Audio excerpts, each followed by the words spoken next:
Welcome to Starwatch Now, your front row seat to all the hottest gossip, drama, and breaking news from the world of entertainment. If it's trending, shocking, or star-studded, we're covering it. Stay tuned. You won't want to miss what's coming next. Fire, what happens when one of China's brightest stars is given a role so powerful that even the soundtrack was custom-made just for him?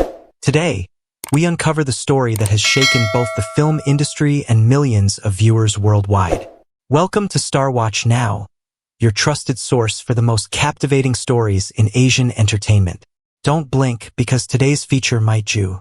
When China Central Television revealed that Wang Yibo, one of the country's most recognizable actors, was given a uniquely crafted soundtrack for his role in Lord of the Sky, the news quickly traveled beyond China's borders. It was not simply the announcement of a film detail, but the unveiling of how far his presence had shaped the creative process. The decision to compose music specifically for his character was more than a technical choice. It was a symbol of how deeply producers and directors saw him as the emotional anchor of the story.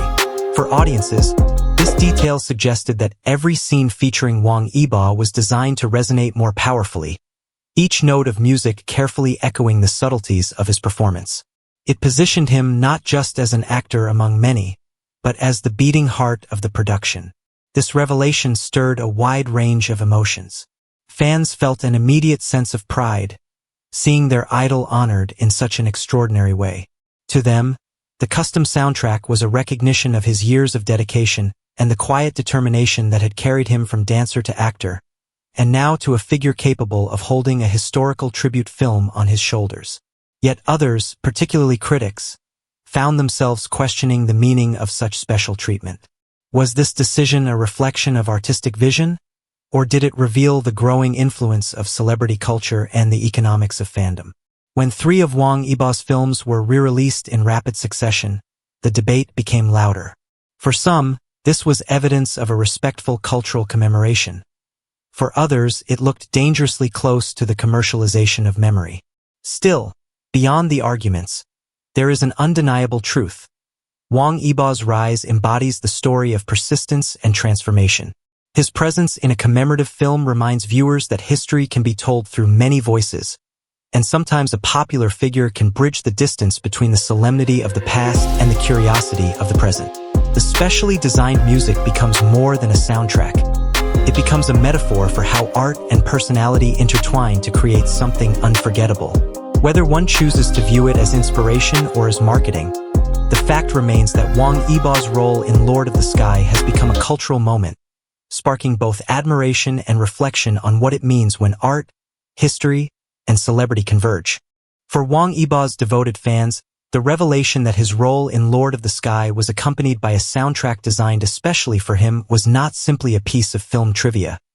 It was a moment of profound validation. For years they had followed his journey, from his early days as a quiet trainee to his emergence as a national star, and this recognition felt like a reward shared between artist and audience. To them, the carefully crafted music was more than an artistic device. It was a tribute that acknowledged the depth of his talent and the influence he now holds in contemporary cinema. Each note written for his character carried the weight of his struggles and triumphs, echoing the resilience that had defined his career. Fans did not hear just melodies. They heard his story.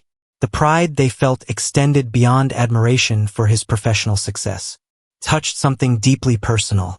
Many had drawn strength from his example, seeing in him a reflection of their own hopes and battles. His persistence, his refusal to surrender to obstacles, had become an unspoken promise to those who watched him grow. When his role was elevated in such an extraordinary way, fans experienced it as their own victory, as though the countless hours of support, the endless cheering, and the loyalty they had given were being recognized on the grand stage of national cinema. This sense of pride was not bound by geography or language. It was shared by audiences from Asia to Europe, from America to Australia. They celebrated not only the artistry of an actor, but the story of a man who had become a symbol of perseverance. For his fans, the music written for Wang Yibo was a melody of gratitude, an anthem that confirmed their unwavering belief that their star was destined to shine brighter than ever. From an artistic perspective, The decision to craft a soundtrack uniquely for Wong Iba's character in Lord of the Sky speaks to a rare form of creative devotion. In cinema, music is not simply background. It is the invisible thread that binds emotion to image, that guides an audience through moments of tension, triumph, and loss. To design music specifically around one actor is to acknowledge that his presence holds a rhythm of its own, a cadence that deserves to be amplified and preserved. In this case, the score becomes more than an accompaniment. It becomes a dialogue between sound and soul, echoing Wong Iba's every gesture, every subtle expression, and every unspoken silence. Such a choice reveals the profound trust the filmmakers placed in him, entrusting his performance with a narrative weight so significant that it demanded its own musical language. Each note becomes a reflection of his journey within the story, amplifying his character's struggles and victories, while also deepening the audience's immersion in the historical world the film seeks to honor. This fusion of artistry transforms performance into something unforgettable, where the actor's presence lingers in the mind long after the credits roll, carried not only by his expressions, but by the resonance of sound that was created solely to illuminate him. For viewers, this artistic decision challenges the conventional boundaries of cinema. It asks them to experience the film not just as a story told through words and images, but as an emotional composition where acting and music breathe together. Wong Iba is not only seen. He is felt, woven into the very atmosphere of the film. This synergy elevates his role from performance to legacy, reminding audiences that true artistry lies in the ability to merge disciplines into a single, unforgettable experience.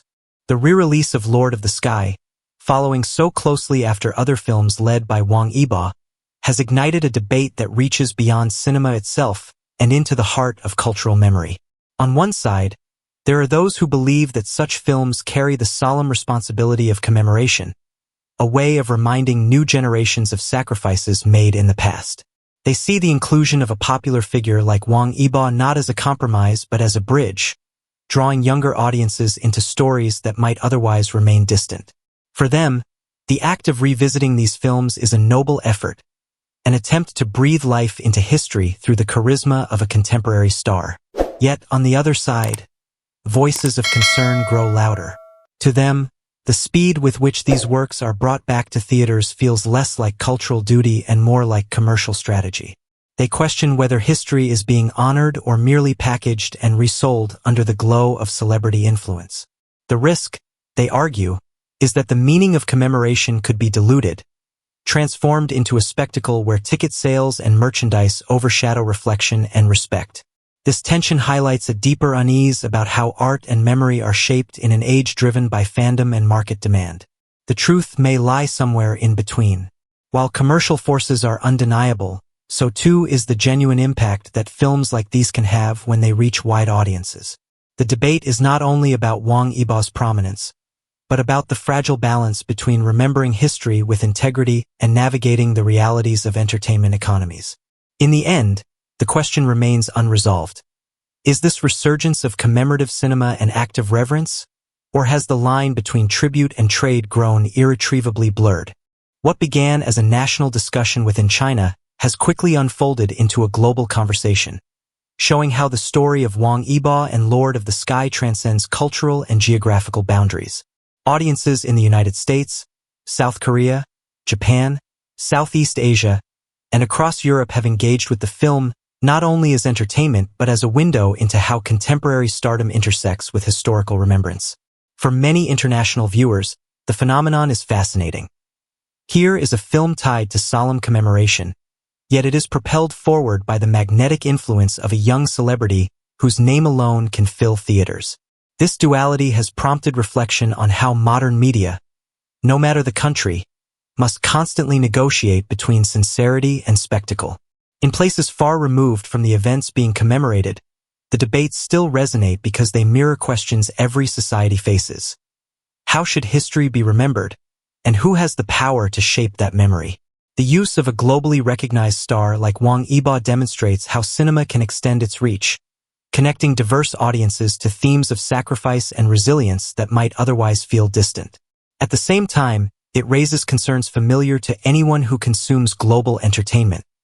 When does star power enrich a story, and when does it overshadow it? The response online reflects this diversity of opinion. Some international fans celebrate the film as proof that art can cross borders, allowing cultural pride to be shared with the world. Others remain cautious, suggesting that the universal appeal of celebrity should not become a substitute for historical depth. What is striking, however, is the intensity of engagement. From forums in Europe to social media in Southeast Asia, the conversation reveals a growing awareness that memory, identity, and entertainment are no longer confined within national borders. They are now part of a global stage where every story can be embraced, questioned, and redefined.